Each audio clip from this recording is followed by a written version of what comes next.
Cobalt avtomobiliga gibrid amortizatorni ko'rganmisizlar? Mana.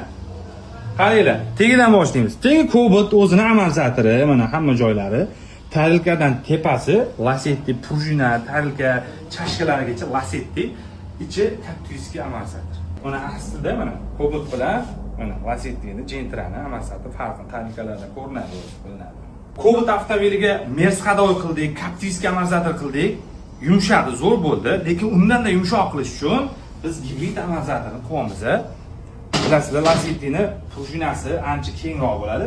Qancha prujina keng bo'lgan sayin mashinada plavность ko'payadi akalar. Plavность. Shuning uchun buni qilib ko'rmoqchimiz. Negativ yozishga shoshilmaydi.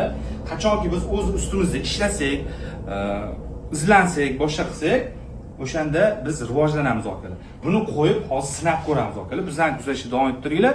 Men sizlarga buni yana bitta video qilib, qanaqa yurishini sizlarga javobini aytaman akalar.